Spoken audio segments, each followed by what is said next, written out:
Selamat malam pemirsa, Anda menyaksikan Prime Time Talk bersama saya, Ani Rahmi. Menjelang batas akhir pendaftaran calon gubernur dan wakil gubernur DKI Jakarta, terjawab sudah nama-nama penantang gubernur petahana Basuki Cahayapurnama. Koalisi 4 parpol yang terdiri dari Partai Demokrat, P3, PKB, dan PAN membuat kejutan dengan memilih putra Presiden RI ke-6 Agus Harimurti Yudhoyono berpasangan dengan Silviana Murni menjadi pasangan calon gubernur dan wakil gubernur DKI Jakarta. Sementara itu, Partai Gerindra dan PKS akhirnya memutuskan untuk mengusung mantan Menteri Pendidikan dan Kebudayaan Anies Baswedan berpasangan dengan pengusaha nasional Sandiaga Uno. 3 poros kuat akan bersaing untuk merebut kursi DKI 1 pada Pilkada 2017 mendatang. Bagaimana peta kekuatan masing-masing pasangan calon?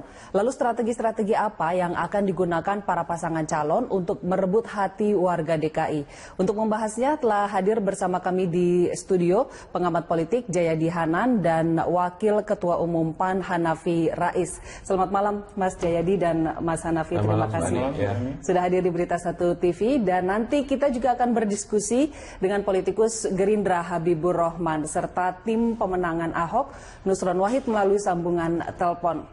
Kita mulai Prime Time Talk kita pada malam hari ini. Pemirsa, saya ke Mas Hanafi nih. Mas Hanafi begadang semalam Mas ya, di Cikeas.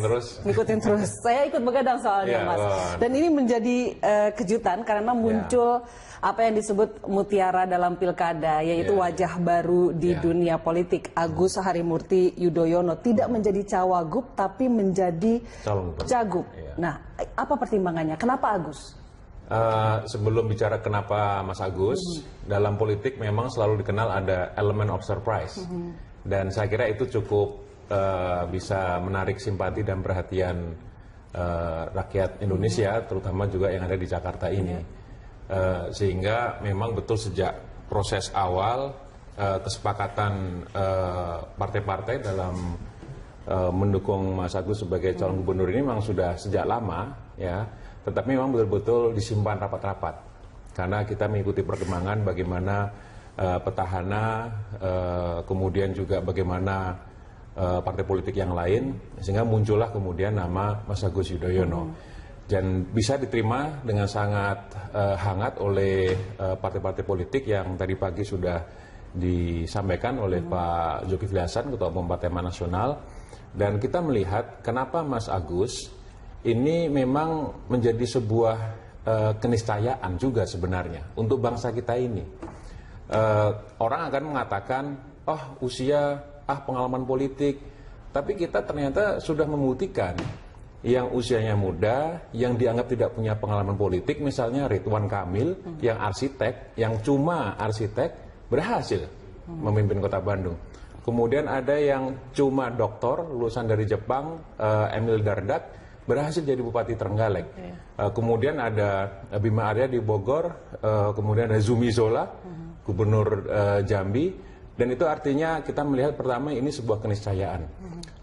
Selain daripada itu adalah ada semangat zaman yang di Indonesia ini generasi atau populasinya itu memang menggembung lumayan di tengah. Artinya usia produktif itu memang sudah banyak mengambil posisi-posisi yang sifatnya itu banyak konsekuensi manfaatnya. Tidak hanya di bisnis, di media, tapi juga di politik. Gitu. Kalau memang sudah dipersiapkan sejak lama, mengapa harus sampai 2 malam ini begadang nungguin pengumuman Cikeas, Mas? Apa yang bikin alot? Ya tentu melalui banyak pertimbangan ya, karena yang hadir kan semuanya adalah orang nomor 1 di partai masing-masing. Sehingga tentu masing-masing punya pengalaman politik, kemudian ada pertimbangan bagaimana tanggung jawab terhadap konstituen, ya, terhadap partai politik, terhadap platformnya juga. Selain itu juga bagaimana melakukan analisis dan juga pembacaan terhadap faktor eksternal petahana sendiri, mungkin calon yang lain, termasuk poros yang lain, dan juga kemudian tadi saya katakan semangat zamannya seperti apa nih, gitu. Itu yang paling utama. Kalau masyarakat menginginkan kebaruan dalam Pilkada DKI ini, itu yang harus ditangkap, gitu. Jadi munculnya Mas Agus kemudian ini bisa menjawab semangat zaman yang memang diinginkan oleh masyarakat Jakarta ini dengan wajah baru yang segar dan tanpa beban gitu. Ketika nanti suatu saat dipercaya sebagai gubernur DKI, memimpin sebagai orang yang merdeka. Baik, Mas Jayadi, banyak yang bilang ini pilkada rasa pilpres ini sebetulnya. Banyak tokoh-tokoh politik senior yang turun untuk bermain di pilkada ini. Anda sendiri melihat peta kekuatan 3 poros ini seperti apa? Ya, kalau lihat data-data yang ada sekarang, memang kekuatan petahana masih yang punya kesempatan paling besar ya. Tapi tentu saja dinamis, tentu saja ya. Saya harus katakan bahwa belum ada pihak yang berani mengatakan the election is over ya, atau pertempuran sudah berakhir. Malah harus kita bilang pertempuran baru dimulai, begitu. Nah, cuman berdasarkan data-data yang ada, memang dari 3 poros ini tampaknya chance petahana sementara ini paling besar ya. Nah, yang paling kita masih blank adalah pasangan yang diusung oleh partainya Mas Hanafi gitu. Karena pemain baru ya? Iya, pemain baru ya. Tapi memang dari segi potensi berdasarkan kualifikasi personal, ya betul bahwa memang tiga pasangan ini menunjukkan ada kebaruan, ada fresh gitu, dan punya diferensiasi yang berbeda-beda ya di setiap pasangan itu. Tinggal masalahnya adalah yang mana yang paling connected, yang paling bisa terhubung kepada para pemilih, begitu. Misalnya barangkali persoalan pengalaman di pemerintahan itu mungkin bisa dilawan dengan argumen seperti kata Mas Hanafi tadi, bahwa pengalaman di pemerintahan tidak menjamin seorang berhasil atau tidak, begitu ya. Tapi pertama masalahnya adalah di Pilkada DKI ada petahana. Kalau ada petahana berarti orang melihat pengalaman pemerintahan, satu. Yang kedua, karena ada petahana, orang kemudian melihat track record. Ya. Nah, dari data-data survei yang kita miliki, faktor pertama yang menjadi alasan orang memilih pasangan calon itu adalah pengalaman pemerintahan. Ada sekitar hampir 25% yang memilih atas dasar itu. Yang kedua adalah calon atau pasangan yang sudah terlihat bukti kerjanya, begitu. Jadi faktor itu harus menjadi faktor yang nanti bisa dibuat sebagai selling point dari masing-masing itu, dari masing-masing calon. Nah, memang titik lemah utama dari pasangan Agus dan Ibu Silvi ya dari sisi ini adalah pada Agusnya ya. Orang baru, tidak punya pengalaman politik, tidak punya pengalaman pemerintahan. Dan kedekatan dengan warga Jakarta juga kan dipertanyakan karena selama ini ya kita harus tes dulu bagaimana popularitasnya kan. Saya blank, belum ada datanya ya, blank. Apakah masyarakat Jakarta mengenalnya? Kalau Anies Baswedan meskipun dia baru memutuskan, tapi kan dia sudah beredar di radar politik sudah minimal 3 tahun terakhir atau 4 tahun terakhir ya, sehingga wajar kalau kemudian ada survei yang menunjukkan bahwa popularitas Anies Baswedan di angka 74%, tidak beda dengan, bahkan lebih tinggi dari Sandiaga Uno misalnya, itu wajar. Tapi untuk Agus kita belum tahu bahwa jadi masih diragukan begitu. Kita tanya langsung nih, Mas Hanafi, memang karena ini baru gitu ya. Saya kira begini, yang namanya calon kalau sudah daftar nanti juga resmi, pastinya nama popularitas itu akan naik ya. Pasti ada kerja-kerja politik, ada kerja-kerja apapun lah ya, lintas segmen, lintas isu, itu yang kemudian pasti akan mengatur popularitas tersebut. Apalagi sekarang di Jakarta, ya sekarang ini memang di Jakarta kan well connected secara informasi, teknologi dan lain sebagainya. Jadi Jakarta itu sebuah keniscayaan juga, popularitas itu pasti akan naik ya. Nah, bagaimana kemudian menyatukan calon pemimpin ini dengan rakyat, itu yang paling utama ya. Jadi sekarang orang mungkin baru kenal, tetapi saya kira cukup cepat juga, baru semalam disampaikan, tapi sekarang kita sudah mulai banyak sosial media, YouTube dan segala sarana informasi itu, orang sudah mengenal siapa Agus Yudhoyono gitu. Ya. Meskipun sebetulnya lewat sosial media juga banyak yang menyayangkan Agus akhirnya terjun ke politik dan mengakhiri karir militernya. Ya, sama juga ada banyak juga yang menyayangkan Ahok, kenapa kemudian masih tetap nekat maju gitu, walaupun prestasinya belum jelas amat gitu kan. Sama juga sebenarnya gitu. Jadi saya kira kita harus lebih adil, dan justru disinilah tadi Mas jadi mengatakan pertarungan dimulai gitu. Dan melihat tren bahwa petahana itu trennya turun, ini tentu kesempatan luar biasa untuk bisa digarap. Dan Mas Agus yang berpasangan dengan Ibu Silviana Murni, saya kira itu cocok dengan kultur dan juga corak politik masyarakat Nah, Jakarta Ibu Silviana Murni ini ingin saya tanyakan juga karena sebelumnya kan ikut fit and proper test di poros seberang, di poros yang lain. Mengapa diputuskan untuk dicuri dari poros sana? Kita akan diskusi itu nanti di segmen berikutnya. Saya harus jeda terlebih dahulu. Jangan kemana-mana pemirsa, kami akan kembali.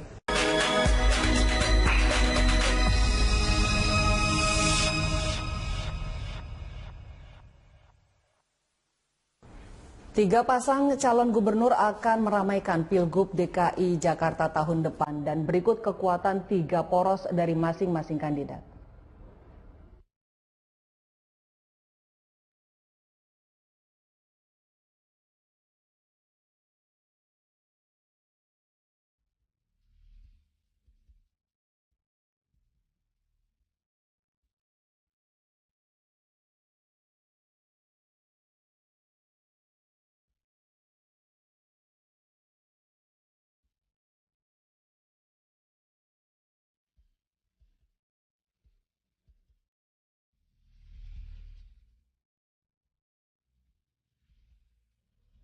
Ya pemirsa, saya juga kedatangan tamu, Mas Habibur Rahman dari Poros Hambalang. Terima kasih Mas sudah bisa bergabung dengan Berita Satu TV. Ya, terima kasih Mbak. Jadi dari Poros Hambalang nih yang belum deklarasi secara resmi, sebetulnya meski nama sudah santer, cuma kan secara resmi belum.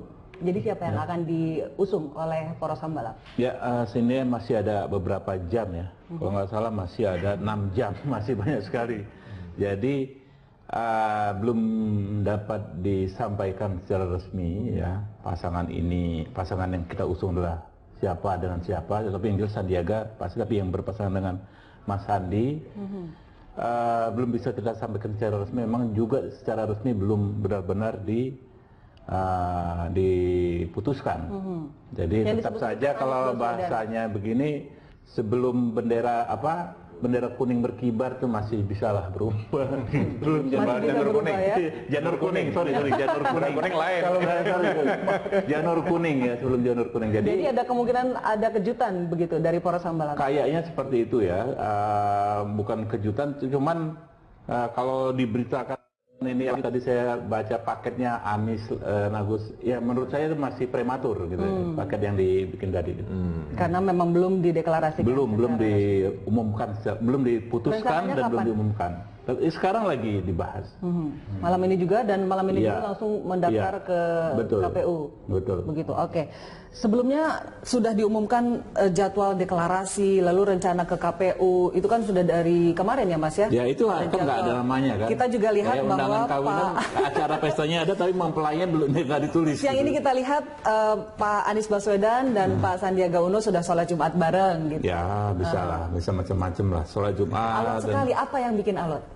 Ya tentu kita ini kan Partai Gerindra, keputusan tentu di Pak Prabowo, tapi tradisi kami Pak Prabowo selalu mendengar ya, mendengar masukan, mendengar keluhan dari grassroots-nya. Ya mungkin ini sempat ada nama yang beredar tadi, tapi ada juga mungkin yang banyak teman-teman SMS gitu kan, Pak kok ini segala macam, sehingga itu juga jadi masukan gitu, yang tadinya mungkin nggak sempat terlupakan atau apa jadi masukan. Gitu. Jadi masih ada kemungkinan bukan Anies? Masih ada kemungkinan. Masih ada kemungkinan. Oke, ini menarik sekali ya. Atau ini mungkin kealotan ini karena Ibu Silviana dicuri oleh poros Enggak ada dicuri kan, enggak ada. Karena kan sudah fit and proper test di Gerindra. Kalau dari Anda sendiri apa yang memutuskan memasangkan Mas Agus dengan Ibu Silviana? Dicuri itu kalau ada hak kepemilikan diambil ya. Ini kan nggak ada, tidak ada resmi, tidak ada SK juga, kemudian berpindah kan tidak. Jadi saya kira bukan, kata-katanya bukan dicuri. Artinya yang terjadi adalah proses politik yang normal ya. Dan tadi Mbak, kembali lagi pertimbangannya bukan pertimbangan jangka pendek, tapi bagaimana secara jangka panjang Jakarta ini selamat dari ancaman ketidakrukunan masyarakat Jakarta yang selama ini sudah muncul di mana-mana gitu. Jadi bagaimana memadukan Mas Agus dan Ibu Silviana Murni ini untuk kemudian bisa lebih adem dan tetap efektif untuk membangun Jakarta yang lebih manusiawi. Yang sekarang ini nggak adem begitu ya Mas ya? Iya, itulah kenapa kita sodorkan ini. Panas. Ya. Waduh, luar biasa. Saya ke Mas Jayadi. Ini kan sekali lagi kita sebut ada tokoh-tokoh politik besar, tokoh-tokoh nasional di balik masing-masing poros. Sementara masing-masing dari tokoh ini punya sejarah kompetisi lah gitu. Tahun 2004 kita ingat Megawati dengan SBY. Lalu 2014 Jokowi yang ada di kubu Mega dengan Pak Prabowo. Nah, catatan sejarah, catatan kompetisi atau kalau bisa dikatakan dendam masa lalu ini seberapa banyak mempengaruhi poros-poros ini? Saya kira ini lebih karena dinamika politik lokal di DKI ya. Kalau misalnya dianggap secara umum pertarungan antara Pak SBY, Pak Prabowo dengan Ibu Mega, nggak bisa juga kan? Karena bayangkan kalau misalnya kemarin Ibu Mega mengumumkan Risma sebagai calon, justru tiganya bisa bersatu kemungkinan, ada kemungkinan kan? Karena koalisi kekeluargaan disatukan oleh satu figur antara lain ya, oleh Ibu Risma misalnya, ada kemungkinan mereka bersatu gitu. Lalu kalau kita ngelihat pilkada di daerah lain, Ibu Mega sama Pak SBY tanda kutip bersatu di Aceh, ya kan? Demokrat mencalonkan Irwandi Yusuf dan Nova Iriansa, PDIP mencalonkan Irwandi Yusuf dengan Nova Iriansa. Nah, jadi di situ tidak kelihatan rasa pilpresnya kan gitu. Nah, tetapi di DKI itu tampak seperti rasa pilpres, lebih karena dinamika politik lokal di DKI satu. Ya, akibat pilihan-pilihan politik tadi itu mengakibatkan tiga tokoh ini seolah-olah bertarung. Bolehlah disebut itu kemudian ujungnya menjadi pertarungan seperti pertarungan ketiganya satu. Yang kedua, tapi bisa juga disebut ini pilkada rasa pilpres, mengingat pentingnya Jakarta, gitu. Pentingnya Jakarta. Ya, orang kan berhitung siapapun yang menang di pilkada Jakarta menjadi gubernur Jakarta, dia akan populer sepopuler presiden. Dia akan dilihat oleh masyarakat Indonesia secara nasional begitu. Sehingga dia bisa menjadi salah satu tokoh alternatif, entah untuk menjadi calon presiden yang nanti menantang misalnya Jokowi kalau dia maju lagi, atau mungkin menjadi calon wakil presiden. Jadi ini memang menjadi salah satu miniatur pertarungan politik nasional atau semacam bagian dari prediksi pertarungan politik nasional. Karena itu kemudian semua tokoh penting partai politik, tokoh-tokoh nomor satunya memerlukan diri untuk terjun langsung begitu. Bahkan kalau di pilkada daerah lain kan yang mengantar pendaftaran ke KPU kan biasanya DPW ya, pengurus di tingkat provinsi. Kalau ini kan ketua umum masing-masing gitu, atau pimpinan tertinggi masing-masing dari partai tingkat nasional ya. Itu yang membuat jadi rasa pilpres. Saya kira itu yang dimaksud rasa pilpres. Tapi kalau itu dianggap sebagai pertarungan antar tokoh pilpres yang belum selesai, ya di DKI mungkin bisa begitu. Tapi pertarungan pilpres kan pertarungan yang bersifat nasional. Di dinamika di politik lokal di daerah lain tidak seperti itu. Di Jakarta itu kita harus kita simpulkan antara lain karena dinamika politik lokal di DKI. Gitu. Oke, baik, Mas Habibur Rahman, ini saya masih penasaran. Sandiaga Uno sudah pasti, pendampingnya ini yang belum pasti. Kalau misalnya kita tidak boleh atau belum bisa menyebut nama, sosok seperti apa yang dicari oleh poros Hambalang untuk bisa mendampingi Sandiaga Uno? Ya tentu kan kita melihat permasalahan yang timbul saat ini ya. Satu soal program, kedua soal karakter. Kalau soal program itu salah kita ngomong beberapa menit, tapi soal karakter itu juga penting. Bagaimana kita mencari figur pemimpin yang manusiawi, ya kan, bukan yang tidak manusiawi. Pemimpin ya yang rasa-rasa sifat-sifat kemanusiaannya itu nyata dia tunjukkan selama ini gitu loh. Bukan orang yang karakternya begitu dipersepsikan atau bahkan kita lihat sendiri ya karakternya sangat tidak manusiawi seperti yang kita lihat selama ini. Itu yang terutama soal karakter, Mbak. Soal manusiawi karakter ini. Ya. Ada berapa tokoh yang sudah mengerucut nih? Ya, sebetulnya kan kemarin ada banyak tokoh ya sudah mengikuti penjaringan, sudah bicara dengan Pak Prabowo dan lain sebagainya. Hanya di detik-detik terakhir ada juga masukan-masukan baru. Itu tentu tidak bisa kita hindari. Juga terkait dinamika yang terjadi di partai-partai lain. Kita sebetulnya Gerindra ini kan nggak jauh beda dengan poros Cikeas, nggak jauh beda dengan porosnya PDIP. Memutuskan hanya kan kita hanya berbeda beberapa jam saja. Sama-sama Jadi lama memutuskan. Iya, sama-sama alot gitu loh. Jadi kurang lebih seperti itu. Dan satu hal yang juga penting memang ada tenggang rasa ya terhadap konstituen Partai Gerindra dan PKI selama ini terhadap figur-figur yang muncul. Misalnya figur-figur yang mohon maaf, kita ada jejak digitalnya, kita pahami dulu terlalu keras bahkan terlalu personal terhadap pimpinan kita. Itu juga jadi pertimbangan. Oke. Iya. Tapi Anda sendiri kecewa koalisi kekeluargaan pecah? Namanya politik ya, kita bukan persoalan pecah ya, tapi kalau punya keputusan teman-teman tentu kita hormati ya. Kan ini juga masih tahapan awal pilkada. Kayaknya sih feeling saya nanti ini 2 putaran, jadi masih banyak tahapan. Masih bisa bergabung lagi nih koalisi kekeluargaan masih, begitu. betul. 2 putaran atau 1 putaran? Kita akan diskusikan itu di segmen berikutnya. Saya harus jeda lagi. Pemirsa jangan kemana-mana, kami akan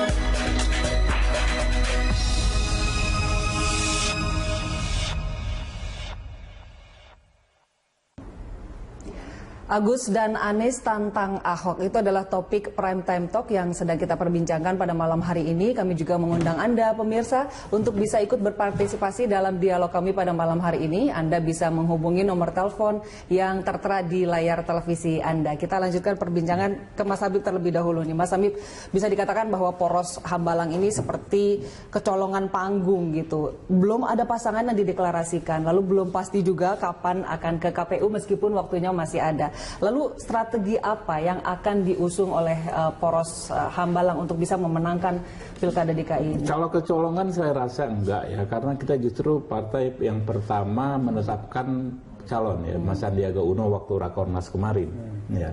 Dan saat itu juga sudah disampaikan oleh Pak Prabowo soal strategi bagaimana mengantarkan Pak Sandiaga Uno ini dengan melibatkan seluruh mesin partai, seluruh sayap-sayap partai, seluruh simpul-simpul relawan kita. Artinya bahkan sampai itu dia ke grup-grup WhatsApp segala macam yang selama ini kurang terorganisir, sekarang ya kan setelah Rakornas itu sudah cukup terorganisir. Jadi dengan didaftarkannya lagi kan sudah semakin jelas. Jadi pasangannya siapa, kemudian lawannya siapa. Oke. Mas Hanafi, dengan tokoh yang baru mentas di dunia politik, di militer oke lah karirnya sudah panjang, tapi baru mentas di dunia politik, kira-kira strateginya apa untuk pemenangan Pilkada DKI kali ini? Ya, ini koalisi partai-partai pendukung Mas Agus dan Bu Silviana ini ingin mendorong ini bukan hanya gerakan partai politik, tapi gerakan rakyat. Artinya di luar partai politik ada banyak elemen ormas, kemudian ibu-ibu, pelajar begitu, yang memang selama ini sudah cukup gelisah ya, ingin kehadiran wajah baru tanpa beban sebagai sosok yang merdeka, dan nanti ini akan diorganisir tentu secara kolosal gitu. Apakah secara darat ya maupun udara istilahnya, apakah secara off air maupun on air, secara sosial media maupun di lapangan. Jadi keduanya ini, ranah ini akan dipenuhi dengan tentu kampanye-kampanye positif ya, sekaligus juga tentu kalau ternyata misalnya disiapkan juga antisipasi kalau terlalu becek begitu lapangannya, ya tentu kita juga harus bersiap-siap untuk menangani hal-hal yang demikian itu. Maksudnya apa nih? Lapangannya Ya terlalu ini becek? politik ini kan ibarat orang main sepak bola, kita sudah siap fair play gitu. Tapi ternyata mungkin dijegal dengan sangat keras, ya sudah dikasih peringatan kartu merah tapi nggak mau keluar dari lapangan misalnya. Nah yang seperti itu Atau supporternya kita di lapangan. Satu hal yang saya sama dengan beliau adalah kita mengantisipasi penyalahgunaan kekuasaan dan jabatan yang akan dilakukan oleh petahana. Itu benar-benar kita antisipasi. Kita juga ngelihat begitu ngototnya Pak Ahok tidak mau kampanye selama masa cuti, sampai-sampai mengajukan uji material. Kan sudah selesai itu. Belum dong, kan saya pihak terkait, ya kan. Artinya hal-hal teknis hukum seperti itu juga kita perhatikan. Oke, jadi intinya sudah bersiap lah ya dengan berbagai jurus untuk. Jadi mau main memenangkan kasar Pilkada DKI. kita layani, ya kan. Mau main harus kita layani. Saya kira strategi dasar kedua pasangan dari penantang Ahok akan pada dasarnya di awal akan mirip, yaitu bagaimana meningkatkan popularitas sehingga sama dengan petahana begitu. Sementara petahana itu tidak lagi mengalami masalah popularitas, tugas dia adalah memastikan bahwa popularitasnya itu efektif. Artinya ketika dia populer membuat orang suka dan mau memilih dia. Kalau ini kan tantangan strateginya Populer dulu. Populer dulu. Memang tantangannya itu, terutama untuk pasangannya ini Pak Mas Agus dengan Bu Sylvia. Iya, jagonya Mas Hanafi. Kita belum tahu persis popularitasnya berapa, Pak Agus Harimurti Yudhoyono. Tetapi saya setuju bahwa untuk Jakarta tidak sulit meningkatkan popularitas itu, tidak sulit. Tapi masalah tantangannya adalah karena waktunya sudah pendek, ya tinggal 5 bulan. Maka bagaimana meningkatkan popularitas sekaligus membuat popularitas itu menjadi efektif, langsung ditransformasi menjadi elektabilitas. Itu yang menjadi tantangan. Pekerjaan pertama ya, itu yang harus diselesaikan. Nah, tantangannya satu, waktu yang pendek ya, 5 bulan. Yang kedua tantangannya adalah lapangan becek. Apa ini maksud lapangan becek? Pemain udah turun semua. Kalau petahana kan enak dia. Ada yang belum tapi di sini Mas pasangannya. Iya, tapi kan pemainnya sudah ada. Sandi kan sudah main, sudah hampir setahun ini dia main. Dan popularitasnya kan kurang dari 10%, sekarang sudah di atas 60%. Ya, jadi karena lapangan becek, maka mengubah popularitas menjadi elektabilitas itu menjadi lebih sulit. Ya, karena ketika sekarang semua pemain sudah turun, ini menjadi semacam pertama lomba lari.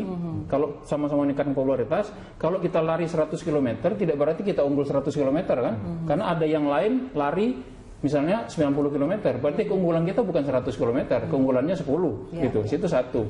Yang kedua, pilkada itu seringkali bukan lomba lari, pilkada itu tinju, gitu kan. Jadi itu tantangannya. Tapi Mas Habib katanya udah siap melayani itu. Ada punch nanti di kontak. Petahana juga pasti sudah siap melayani. Biasanya yang menang yang sering ditantang kayak gini. Kita sudah terhubung dengan pemirsa, ini ada Pak Silaban dari Samarinda yang ingin ikut bergabung dengan kita pada malam hari ini. Selamat malam Pak Silaban. Selamat malam Mbak Ani. Ya, silakan Pak. Selamat malam Pak Habib sama Pak Hanafi beserta Pak Jayadi. Selamat malam Pak. Saya ke Mas Hanafi. Ya Pak. Dengan poros Cikeas. Hal yang paling mendasar yang menjadi landasan pengambilan keputusan dari partai itu, yang kemudian pada akhirnya kalau kami dari daerah melihat sangat mengecilkan 4 partai ini dengan penempatan Agus Harimurti sebagai calon.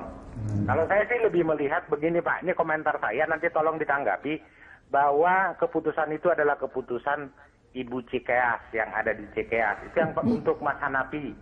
Kemudian yang kedua buat Mas Habibur Rahman. Ya.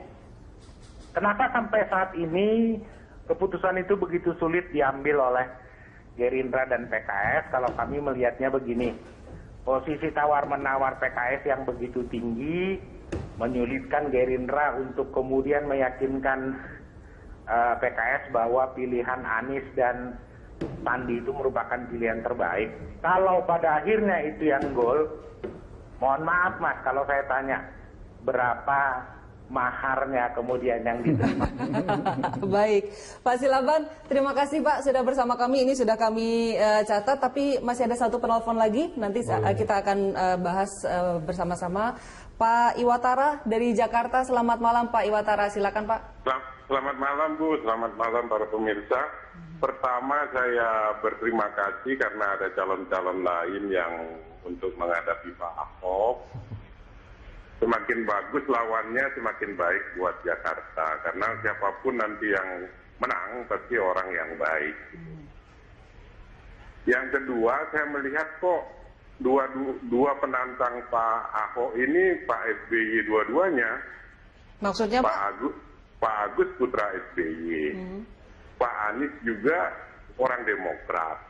Makanya saya kalau bisa, saya pesan sama teman-teman di Gerindra, kalau bisa ya Pak Sandi yang nomor satunya. Jadi kelihatannya Pak SBY ini main di dua kaki gitu. Siapa aja yang menang nanti orang SBY itu gitu. Yang hebat jadinya Pak SBY gitu. Nah, jadi bukan Pak Anies, Pak Agus melawan Ahok, tapi Pak SBY melawan Ahok. Baik Pak Iwatara, terima kasih Pak sudah bergabung bersama kami. Ini kita akan jawab nanti, Bapak-Bapak. Saya harus jeda terlebih dahulu, nanti dijawab setelah jeda. Pemirsa jangan kemana-mana, Prime Time Talk akan kembali.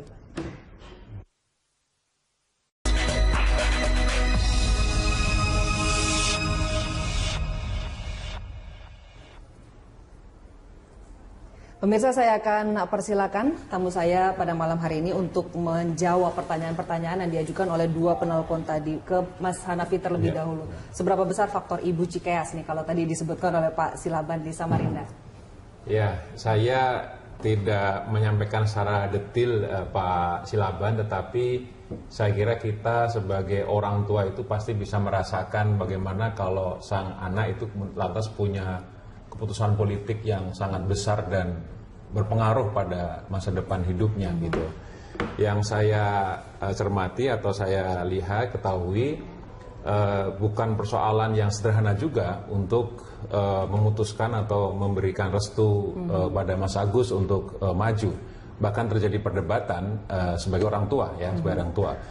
Tapi bahwa kemudian ada maslahat, ada manfaat yang lebih besar, kalau bahasa militernya duty calls, tugas memanggil nih gitu, sehingga butuh pengorbanan yang lebih besar, tidak hanya berkarir di TNI, kemudian harus diputuskan untuk maju di gubernur ini. Memang bukan saja persoalan politik. Saya melihat ini tidak hanya sekedar soal kekuasaan who gets what and how, tidak soal siapa dapat apa dan bagaimana caranya, tapi soal mengapa kemudian ini harus maju, mengapa harus mengorbankan sesuatu yang mungkin dianggap ini sudah jelas di TNI dan lain sebagainya.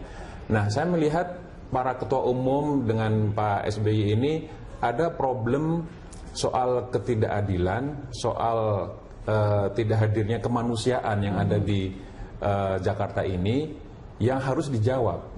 Kalau kemudian terlalu rumit untuk memutuskan siapanya, sementara mungkin Mas Agus juga sudah berkomitmen untuk bisa maju, maka nanti yang terjadi adalah kita hanya menunggu terus, sementara kerusakan terjadi dengan cepat dan tidak bisa lagi kita hindari.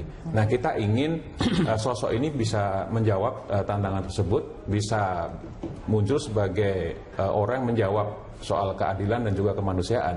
Dan saya kira membangun Jakarta ke depan memang harus dengan pendekatan keadilan dan kemanusiaan itu. Oke, baik. Mas Habib, ini tadi ditanyakan kenapa sih, apa yang bikin alot dan berapa maharnya? Mahar dulu. Iya, berapa maharnya? Tanyakan Pak Jokowi ke Pak Ahok, ya kan 2012 kita dukung mereka bisa-bisan 0% mahar, dan itu juga berlaku di seluruh daerah. Kemudian soal alot, tentu kita ikhtiar mencari yang terbaik bagi DKI saat ini. Ini keputusan yang cukup penting ya kan, dinanti semua pihak, sehingga kadang-kadang di satu sisi kita mengakomodir aspirasi sebagian teman, di sisi lain kita harus mengorbankan aspirasi teman konstituen yang lain. Cuma memang akhirnya tetap harus ada keputusan malam ini dibuat, dan kalau sudah diputuskan ya kita akan kawal. Meskipun akhirnya diputuskan orangnya SBY tadi disebut oleh Pak Iwatara itu. Ya apapun itu kita tahu ya Pak Prabowo itu orang yang sikap negarawannya sangat kental ya. Beliau juga orang yang sangat berbesar hati ya, orang yang sangat legowo. Bagaimana beliau dulu bisa habis Pilpres kita lihat 2014 bekas kompetitor SBY, kemudian nggak lama sudah bisa ketemu Pak SBY. Begitu juga setelah Pilpres lawan Pak Jokowi bisa ketemu lagi dengan Pak Jokowi. Kita para pendukungnya kadang-kadang aja masih panas gitu loh, masih terngiang-ngiang tuh kontestasi sebelumnya, tapi Pak Prabowo sudah recover, sudah move on, ya kan, sudah negarawan betul. Ya itu orang yang di level seperti itu memang sangat jarang. Dan kalau beliau sudah memutuskan, kita percaya itu yang terbaik saat ini. Baik, kita terbatasi oleh waktu, tapi singkat Pak Jayadi, berapa putaran? 1, 2? Masih ada dua kemungkinan itu, mungkin 1 putaran, mungkin 2 putaran, tergantung calonnya, ya. Kalau misalnya dua pasangan calon ini bisa memunculkan calon yang menarik ya dan bisa connected, bisa terhubung dengan masyarakat secara baik, ada kemungkinan 2 putaran. Tapi kalau misalnya calon yang dimunculkan justru menimbulkan kekecewaan justru di kalangan koalisi kekeluargaan sendiri, bisa jadi malah ada suara yang malah berpindah ke petahana. Itu akan potensial menimbulkan hanya 1 putaran. Jadi 2 putaran atau 1 putaran itu tergantung pada konfigurasi calonnya, dan kita belum tahu persis konfigurasi calonnya. Karena masih menunggu dari di Gerindra belum poros Hambalang jelas, ini. ya. Baik. Bagaimana kalau kita sepakat untuk berpilkada dengan sehat dan juga dengan gembira gitu ya. Baik, terima kasih atas kehadirannya pada malam hari ini Bapak-bapak, Mas Jayadi, Mas Hanafi dan juga Mas Habib. Terima kasih. Sukses selalu untuk Anda.